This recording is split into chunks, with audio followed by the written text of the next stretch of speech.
Hello बच्चों, let's read this question. Let z denote the complex conjugate of a complex number z and let iota is equal to root of -1. In the set of complex numbers, the number of distinct roots of the equation z bar minus z square is equal to iota z bar plus z square. तो हमें इस equation के distinct roots बताने, क्या क्या number होंगे उनके, यानी नंबर कितने होंगे टोटल मिला के. तो स्टार्ट कर लेते हैं हम की कॉन्सेप्ट से. की कॉन्सेप्ट देखो क्या हो जाएगा. हम जानते हैं इफ z कोई कॉम्प्लेक्स नंबर है x प्लस में आयोटा y, तो यहां से अगर हम z बार लिखेंगे यानी कॉन्जुगेट इसका, तो x माइनस आयोटा y हो जाएगा. साथ ही साथ आयोटा स्क्वायर का वैल्यू माइनस का 1 होता है. ठीक बात है. तो अब इस इक्वेशन में देखो हम लेट कर लेते हैं पहले. तो let z is equal to, चलो इसको बोल लेते हैं a प्लस में आयोटा भी बोल लेते हैं. तो यहां से z बार क्या हो जाएगा, z bar is equal to a minus iota भी हो गया. इस इक्वेशन में वैल्यू रखते हैं. तो देखो z बार माइनस का z स्क्वायर है is equal to iota multiply में z बार प्लस में z स्क्वायर है. तो अब देखो z बार का वैल्यू कितना है, a minus iota b minus में z स्क्वायर का वैल्यू, तो a प्लस में आयोटा बी का होल स्क्वायर कर देना इधर, और इज इक्वल टू आयोटा इधर z बार का वैल्यू कितना है, a minus iota b plus में जो z स्क्वायर का वैल्यू है वो कितना है, a प्लस में आयोटा बी का कर देना है हमें होल स्क्वायर. ये आ जाएगा. ठीक है.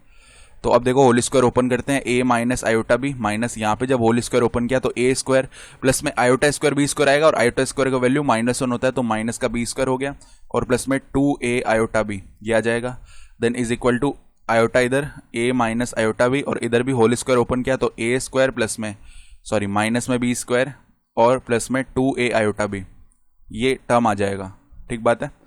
अब ब्रैकेट्स भी ओपन कर लेते हैं. हमें क्या मिल जाएगा इधर से, a minus iota b minus का a स्क्वायर प्लस का b स्क्वायर माइनस का 2a iota b that is equal to, इधर देखो अंदर जब आयोटा से मल्टीप्लाई करेंगे तो एक तो a iota, then iota multiply में माइनस आयोटा, माइनस का आयोटा स्क्वायर होगा, तो आयोटा स्क्वायर -1 है तो माइनस का आयोटा स्क्वायर 1 हो जाएगा. ठीक है.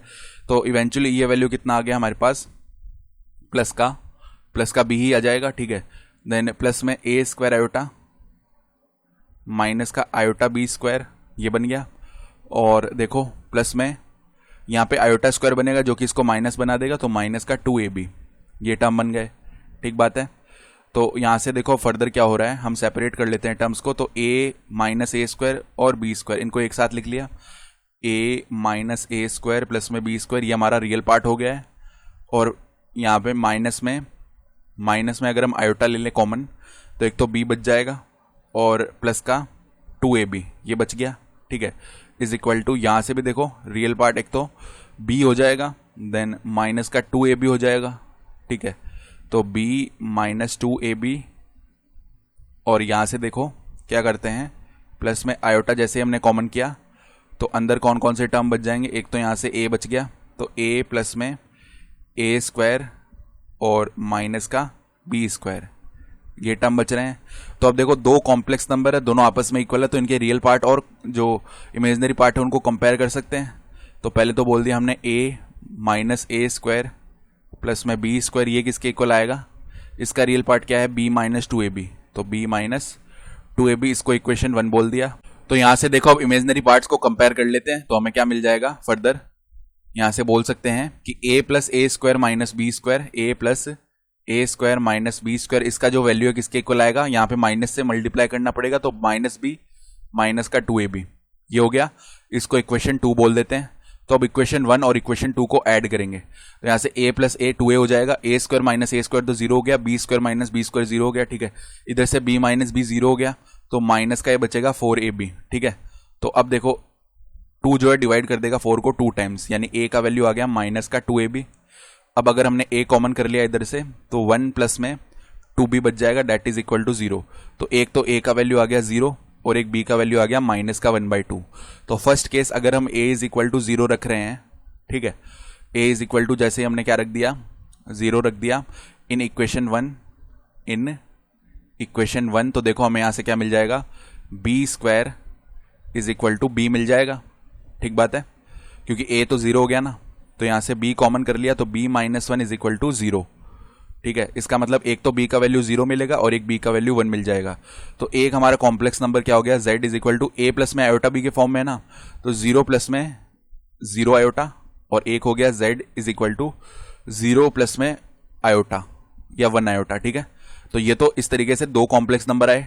अब सेकंड चीज, जब हम क्या करते हैं, b इज इक्वल टू -1/2 रख देते हैं in equation 1, b is equal to -1/2 in equation 1, तो हमें देखो यहां से क्या मिल जाएगा, a माइनस ए स्क्वायर, ठीक है, और प्लस का 1/4 इज इक्वल टू b का वैल्यू -1/2 है, ठीक है, और माइनस का 2 मल्टीप्लाई a मल्टीप्लाई माइनस का 1/2, ये बन गया।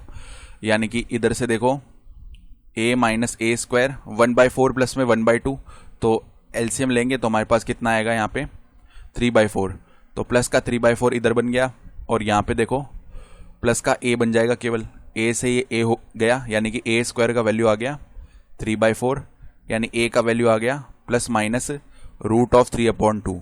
तो एक तो कॉम्प्लेक्स नंबर हो गया, z is equal to, plus का साइन लेंगे तो √3/2 माइनस आयोटा/2 ये बन गया, और एक z आ जाएगा, जब माइनस का साइन लेंगे तो माइनस √3/2 और माइनस आयोटा/2। तो यहां से दो कॉम्प्लेक्स नंबर आए, यहां से दो कॉम्प्लेक्स नंबर आए, यानी कुल मिला के कितने सॉल्यूशन आ रहे हैं इसके लिए, नंबर ऑफ डिस्टिंक्ट रूट्स कितने आ रहे हैं, 4, ठीक है। तो हम बोल सकते हैं number of distinct roots is equal to 4। तो हमारा रिक्वायर्ड आंसर इस क्वेश्चन के लिए 4 हो जाएगा। I hope you understood this explanation. Best of